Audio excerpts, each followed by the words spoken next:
Standing in my wedding dress, watching my sister Madison cry her eyes out in front of all our family and friends, I should have felt sorry for her. But after 28 years of being treated like the family disappointment, while she got worshipped as the golden child, all I felt was pure satisfaction. Growing up, Madison could do no wrong while I could do no right. She got the new piano, the fancy birthday parties, the college fund, and all the love and attention. I got hand-me-downs and lectures about why I could not be more like my perfect sister. But that day, my wedding day, I finally showed everyone who Madison really was. Before I tell you how I got my revenge, let me know in the comments where you are watching from. Hit that like button if you have ever felt overshadowed by a sibling. And do not forget to subscribe because this story has twists you will not see coming. Trust me, the sweet revenge I served on my wedding day was years in the making. Let me take you back to where it all started. I am Celeste and I grew up in Colorado Springs with my parents Robert and Patricia Thompson. Dad worked as an accountant at a local firm. Mom was a registered nurse at the hospital. We were your typical middle-class American family, or so it seemed from the outside. But inside our house, there were two very different worlds. One for Madison, my older sister, born in 1993, and one for me, born 2 years later in 1995. From the moment I could understand words, I knew Madison was special. She was the beautiful one, the smart one, the one who never caused problems. She had these perfect blonde ringlets, bright blue eyes, and the sweet smile that made adults melt. I was the tomboy with messy brown hair who preferred climbing trees to playing with dolls. While Madison would sit quietly and color inside the lines, I would be outside getting dirt under my fingernails and scraped knees from skateboarding. The differences in how we were treated became crystal clear by the time I turned 7. Madison had been begging for piano lessons, and for her 8th birthday, my parents surprised her with a brand new $3,000 Yamaha upright piano. They enrolled her in lessons with the best instructor in town, Mrs. Henderson, who charged $60 per lesson. Madison would practice for hours, and Mom and Dad would sit and listen like she was performing at Carnegie Hall. When I turned 8, I asked if I could learn guitar. I had fallen in love with the sound after hearing some rock songs on the radio. Dad looked at me like I had asked for a rocket ship. "Guitar lessons are too expensive, honey," he said, not bothering to look up from his newspaper. "Besides, Madison is already the musical one in the family." Too expensive. Yet they had just dropped $3,000 on Madison without blinking an eye. The birthday parties were another slap in the face. When Madison turned 10, my parents rented out the community center and invited her entire class. They hired a DJ, got her a custom princess cake that cost $200, and bought decorations that turned the place into a fairy tale wonderland. 30 kids showed up with presents that filled 2 entire tables. I remember helping set up, thinking maybe when my birthday came, I would get something similar. When I turned 10, I got pizza with 3 friends in our backyard. Mom bought a sheet cake from the grocery store and stuck some candles on it. "We are keeping it simple this year," she explained. But I knew the truth. Simple was code for, "You are not worth the effort Madison gets." School became another battlefield where Madison always won. She was naturally bright, but even when her grades slipped, she got rewarded. I will never forget the day she came home with a report card full of B's and 1 B+. Dad pulled out his wallet and handed her $50. "Great job, sweetheart," he said, kissing her forehead. "We are so proud of you." The very next week, I brought home straight A's except for 1 A- in math. I was so excited to show them, thinking finally I would get some recognition. Dad glanced at my report card and handed it back without a word. When I asked about a reward, like Madison got Mom's side and said, "Madison was working much harder at your age, Celeste. This is what we expect from you." Even our clothes told the story of our family hierarchy. Madison got shopping trips to the mall where Mom would buy her outfits from American Eagle and Gap. Her closet looked like a boutique organized by color and season. I wore her hand-me-downs that never quite fit right, or clearance items from Target that Mom would grab without much thought. "You grow so fast," she would say when I complained. "No point spending money on expensive clothes you will outgrow in 6 months." Yet Madison somehow managed to keep growing too, and that never stopped her shopping sprees. By the time I turned 12, I had learned to stop expecting fairness. I threw myself into track and field, the one place where I could excel without Madison's shadow looming over me. I was fast, really fast. My coach, Mr. Rodriguez, said I had natural talent and could probably get a college scholarship if I kept training. For the first time in my life, I was the special one somewhere. My teammates loved me. I was the girl who would stay after practice to help the slower runners, who brought extra water bottles for everyone, who made jokes to keep spirits up during brutal summer training sessions. When we won meets, my teammates would lift me up and cheer my name. It felt incredible to be valued and appreciated. But when I brought home my first place ribbons and told my parents about my victories, they would nod politely and change the subject to Madison's piano recital or her latest art project. The day I broke the school record in the 400-meter dash, I ran home so excited I could barely contain myself. "That is nice, dear," Mom said, barely looking up from helping Madison with her science fair project. "Madison, show Dad your volcano. It is going to be amazing." The worst part was how Madison treated me when our parents were not around. The sweet, innocent little angel act disappeared the moment Mom and Dad left the house. She would go into my room and destroy my things, rip up my drawings, break my track trophies. When I would cry and tell our parents, Madison would put on her innocent face and say I was lying to get attention. "Celeste is just jealous," Madison would say with tears in her eyes. "I would never do something like that. I love my little sister." And they believed her every single time. I got lectured about jealousy and lying while Madison got comfort and ice cream. One particularly awful day when I was 13, Madison took my first place ribbon from regionals and cut it into pieces. When I found it in my trash can, I lost it completely. I screamed and cried and dragged the evidence to show Mom. Madison immediately started sobbing and said I had cut it up myself to frame her. "She has been acting out because she wants attention," Madison sniffled. I tried to talk to her about it, but she just gets so angry. I got grounded for 2 weeks for false accusations and destroying my own property for attention. Madison got taken out for ice cream to cheer her up after dealing with her difficult sister. That night, lying in my room alone, I realized something that would shape the rest of my childhood. In my family, truth did not matter. Only appearances did, and Madison was a master at managing appearances. High school brought new levels of inequality that cut even deeper than childhood slights. When Madison turned 16, our parents surprised her with a brand new Honda Accord for her birthday. Not used, not certified pre-owned, but straight off the lot new.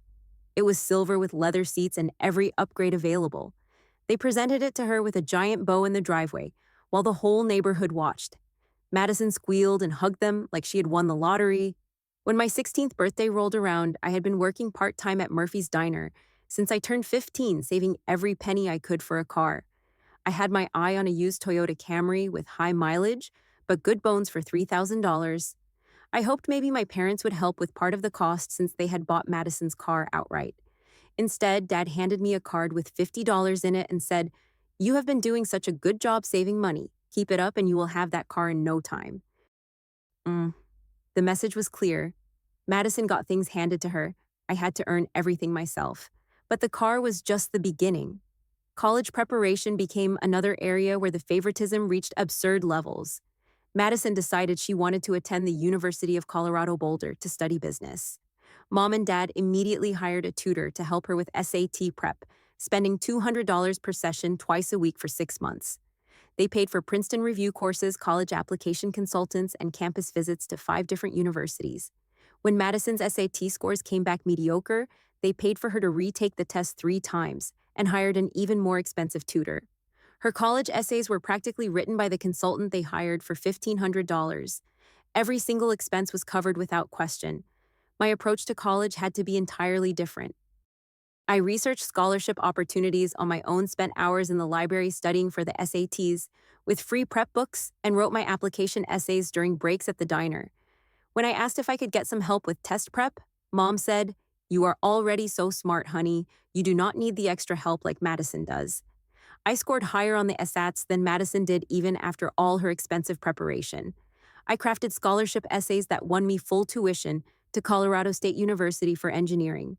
But when I shared the good news, the response was lukewarm, at best.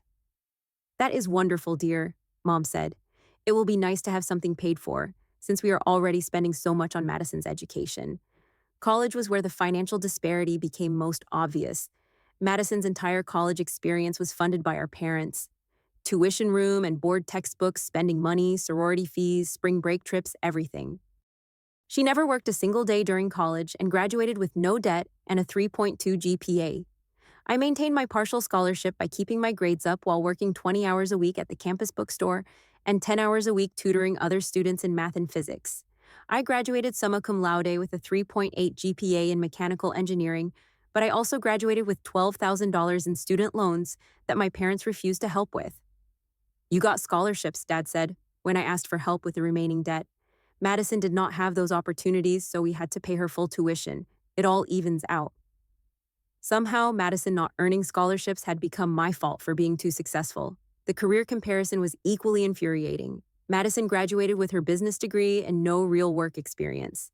She moved back home and spent 8 months job hunting, while our parents gave her $2,000 per month in allowance. When she finally found an entry-level marketing position paying $35,000 per year, they threw her a celebration dinner and talked about how proud they were of her initiative. I landed a junior engineer position straight out of college, paying $58,000 per year. I moved into my own apartment, immediately started paying my student loans, and began building my independent adult life. When I shared my career success, Dad said, "That is great, but remember that money is not everything. Madison has better people skills which will serve her well in the long run." At 24, I met Derek, a graphic designer with an easy laugh and kind heart. We connected over our love of hiking and independent films. For 2 years, Derek was my escape from family drama. He saw me for who I really was, not as Madison's inferior younger sister. With Derek, I felt valued and appreciated. He would listen to my work stories, celebrate my promotions, and make me feel like I mattered. I thought Derek might be the one. We talked about moving in together, maybe getting engaged in a year or two. I was happier than I had ever been, which should have been my first warning that Madison would find a way to ruin it. The incident happened at our annual family barbecue when I was 26.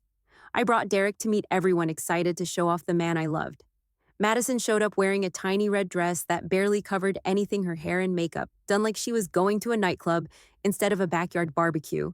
From the moment Derek arrived, Madison focused all her attention on him.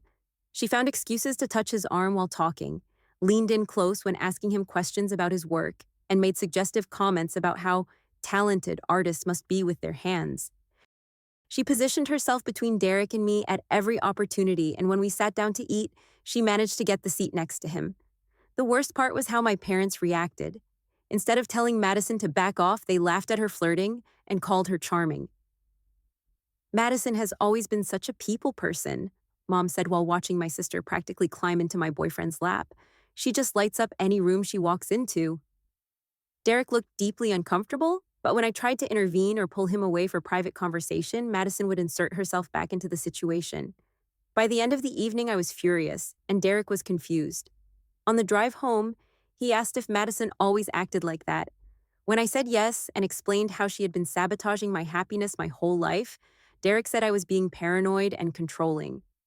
"She was just being friendly," he said. "You are reading way too much into innocent conversation. Maybe you are a little jealous because she is more outgoing than you are." That comment broke something inside me. Even the man I loved was choosing Madison's version of reality over mine. 6 months later, Derek and I broke up. He said he needed someone less suspicious and more trusting.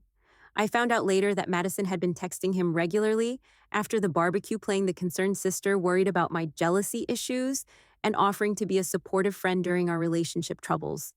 The final straw came when I was 26 and got promoted to senior engineer with a salary of $85,000.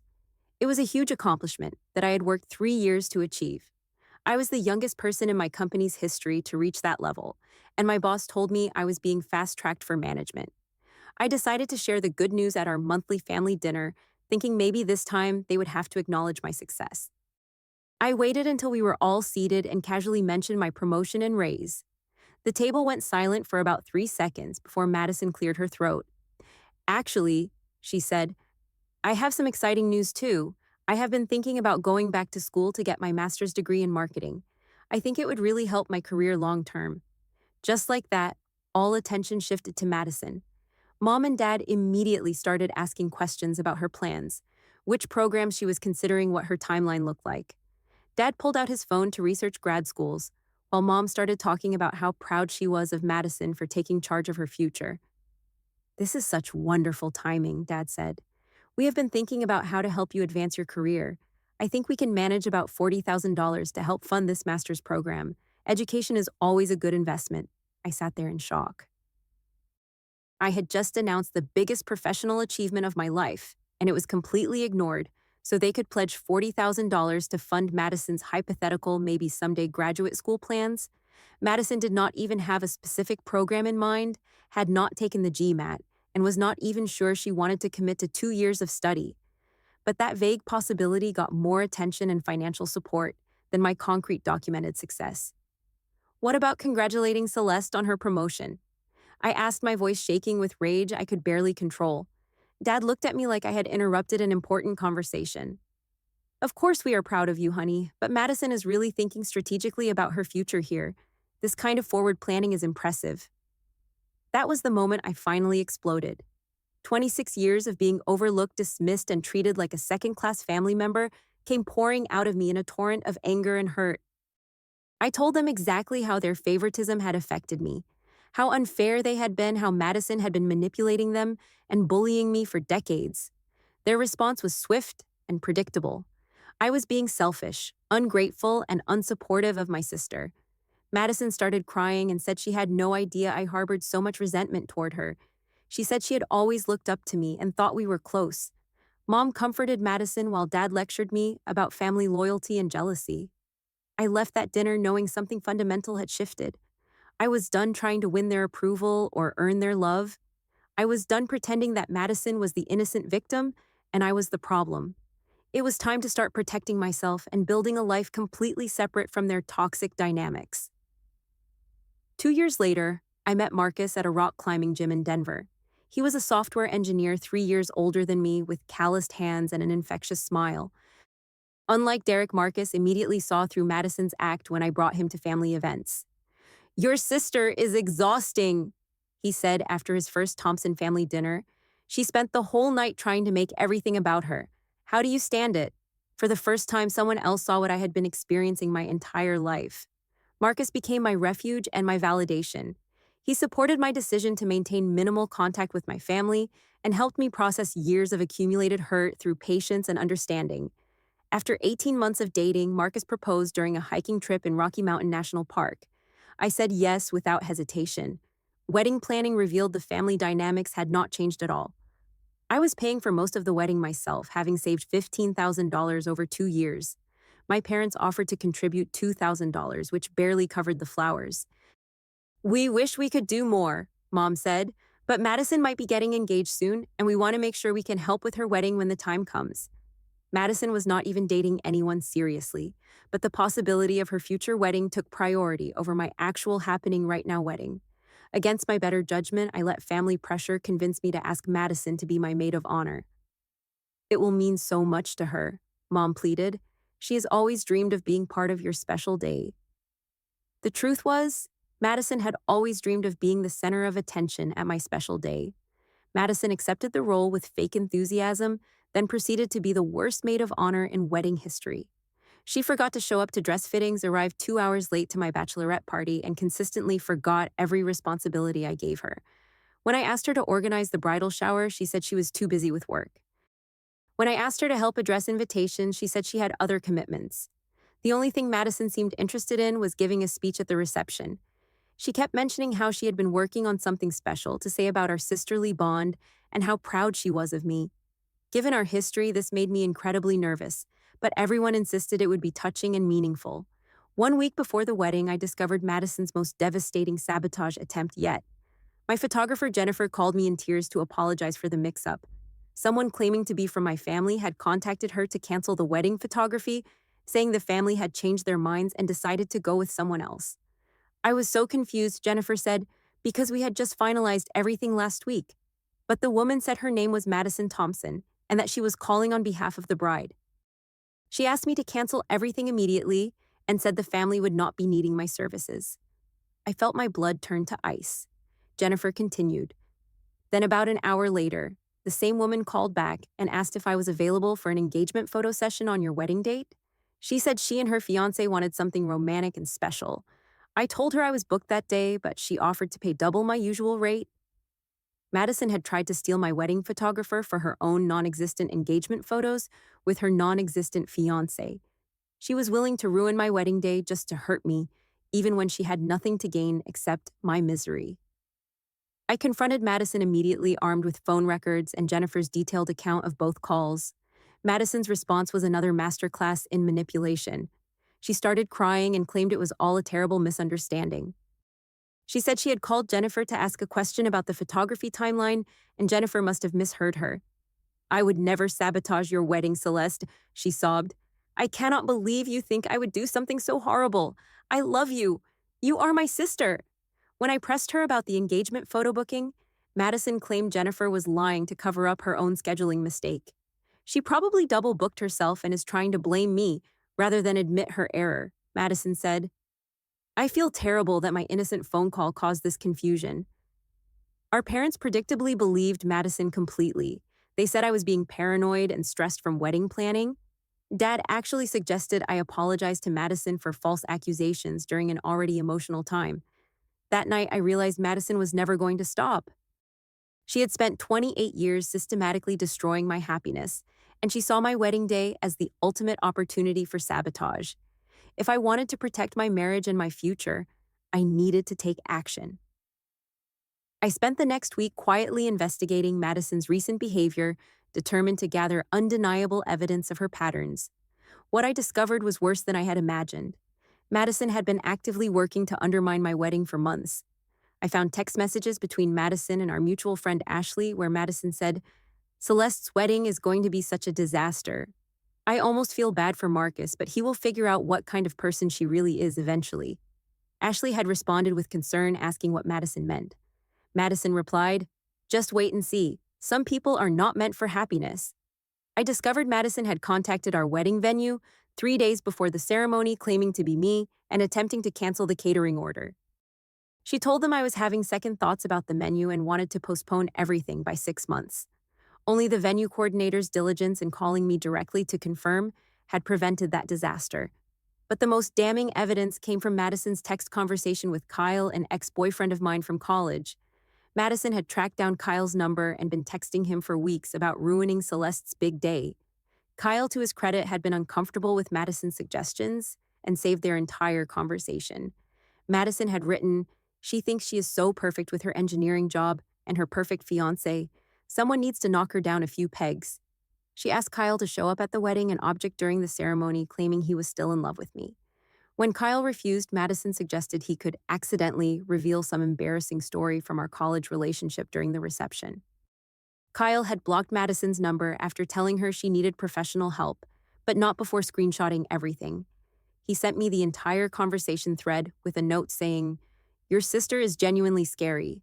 I thought you should know what she has been planning." Armed with overwhelming evidence of Madison's malicious behavior, I developed my own plan. If Madison wanted to make a scene at my wedding, I would give her exactly what she was asking for. On my wedding morning, Madison showed up to the bridal suite wearing a white dress. Not off-white, not cream, not ivory, but pure white with lace details and a flowing skirt that could have passed for a wedding dress at a quick glance. She paired it with a white flower crown and white heels. When my actual bridesmaids gasped and asked if she had brought a different dress to change into, Madison looked around innocently and said, "What I did not realize, this was inappropriate." It is such a beautiful dress, and I wanted to look nice for Celeste's special day. Every woman in that room knew exactly what Madison was doing. You do not accidentally wear white to someone else's wedding. It is the most basic rule of wedding etiquette, and Madison had been to enough weddings to know better. But she maintained her innocent act while my friends exchanged horrified glances. The ceremony proceeded without incident, though I noticed Madison positioning herself prominently in every photo opportunity. During the cocktail hour, she worked the room like a politician, making sure every guest knew she was the sister and how close we were. But I knew the real show would begin during the reception speeches. Madison had been mysteriously excited about her maid of honor speech for weeks, practicing it privately, and refusing to give me any hints about the content. Based on everything I had discovered about her sabotage attempts, I knew this speech would be her final attack. When the time came for speeches, Madison approached the microphone with a smile that did not reach her eyes. She began with generic comments about love and marriage, but I could see her building towards something devastating. She started talking about my journey to find love and how some people need to go through many relationships before they learn what they really want. I knew she was about to reference Derek or Kyle or some embarrassing story designed to humiliate me in front of all our friends and family. This was the moment I had been waiting for. I stood up calmly and approached the microphone. Thank you so much, Madison, but I think there are some things our guests should know before you continue. My voice was steady and confident. I had practiced this moment in my head dozens of times. I pulled out my phone and began reading aloud. Madison text message to Ashley dated 3 weeks ago. Celeste's wedding is going to be such a disaster. I almost feel bad for Marcus, but he will figure out what kind of person she really is eventually. The room went dead silent. Madison's face drained of all color. I continued reading the messages about contacting the venue, about texting Kyle about her plan to knock me down a few pegs. With each revelation, the gasps from our guests grew louder. I showed the screenshots of her attempts to cancel my photographer and catering. I detailed her pattern of sabotage going back years from childhood bullying to adult manipulation. I explained how she had worn white to my wedding as one final insult. For 28 years, I said, looking directly at Madison, you have tried to destroy every good thing in my life. You have manipulated our parents into believing you were the victim while you systematically bullied and sabotaged me. Today was supposed to be the culmination of your efforts to ruin my happiness. Instead, it is the day everyone finally sees who you really are. Madison broke down completely. She could not deny the evidence because I had screenshots and witnesses for everything. She tried to run from the reception, but several family members blocked her path, demanding explanations. Her careful facade cracked entirely as she dissolved into hysterical tears. The aftermath of my wedding reception was swift and dramatic. Madison fled the venue within minutes of my revelation, sobbing and unable to face the stunned expressions of our family and friends. My parents sat in shock as relatives and family friends approached them with questions about the disturbing behavior I had just exposed. My Aunt Patricia, Dad's sister, was the first to speak up. Robert, I have been watching this favoritism for years and wondering when someone would finally say something. That poor girl has been crying out for fair treatment her entire life. Several other relatives nodded in agreement, sharing observations they had kept to themselves for decades. My cousin Sarah, who had always been close to our family, added, I remember Madison destroying Celeste's track trophies and then lying about it when we were teenagers. I knew she was lying, but nobody would listen to Celeste. One by one, family members began sharing their own memories of Madison's manipulative behavior and the unfair treatment I had endured. For the first time in their lives, my parents could not dismiss the truth or make excuses for Madison. The evidence was overwhelming, and it came from multiple witnesses who had no reason to lie. They sat at their table looking devastated and embarrassed as the full scope of their favoritism became undeniably clear. Marcus and I decided to continue with our reception despite the drama. Our friends rallied around us, and many guests told me privately that they were proud of me for finally standing up for myself. That took incredible courage, my college roommate Jennifer said. I have been watching your family dynamics for years and wondering when you would reach your breaking point. Our wedding ended up being more authentic and joyful than I had ever imagined. Without Madison's toxic presence casting a shadow over everything, I could finally relax and enjoy my celebration. Marcus held my hand tightly as we danced, whispering that he had never been more proud to be married to such a strong woman. The next morning, my parents called to request a private meeting. They came to our hotel looking like they had not slept all night. For the first time in my adult life, they listened to me without interrupting or making excuses. They acknowledged their favoritism, admitted they had been blind to Madison's manipulation, and asked what they could do to repair our relationship. I need you to understand that this is not about sibling rivalry or jealousy, I told them. This is about 28 years of emotional abuse that you enabled and encouraged. Madison did not just happen to be the favorite child. You made conscious choices every single day to value her over me. Dad broke down crying, something I had never seen before. We thought we were helping Madison because she seemed to need more support, he said. We thought you were so capable and independent that you did not need as much attention. We realize now how wrong we were. Mom added, we taught Madison that she could get away with anything while teaching you that nothing you did would ever be good enough. We damaged both of you, but we especially failed you. There is no excuse for what we did. Marcus and I spent our honeymoon in Italy, far away from family drama and painful memories. The physical distance helped me process the emotional weight of finally confronting decades of abuse. I felt lighter than I had in years, like I had finally shed a burden I had been carrying since childhood. When we returned from our honeymoon, I started therapy with a counselor who specialized in family trauma and sibling abuse. Dr. Williams helped me understand that what I had experienced was not normal sibling competition, but a systematic pattern of scapegoating and golden child favoritism that had caused real psychological damage. Your parents created a family system where Madison was rewarded for bad behavior while you were punished for being successful, Dr. Williams explained. This taught Madison that manipulation and cruelty were effective tools for getting what she wanted while teaching you that you were not worthy of love or respect. Through therapy, I learned to set healthy boundaries with my family and stop seeking their approval for my life choices. I realized that their opinion of my worth had never been based on reality, so I needed to stop using their approval as a measure of my success or happiness. 3 months after the wedding, Madison reached out through email asking if we could talk. She had started therapy herself after the humiliation of being publicly exposed, and her therapist had suggested she attempt to make amends. We met at a neutral coffee shop with Marcus waiting in the car as backup support. Madison looked different, more subdued, and genuinely remorseful. She admitted that she had been jealous of my independence and success for years, but had never learned healthy ways to deal with those feelings.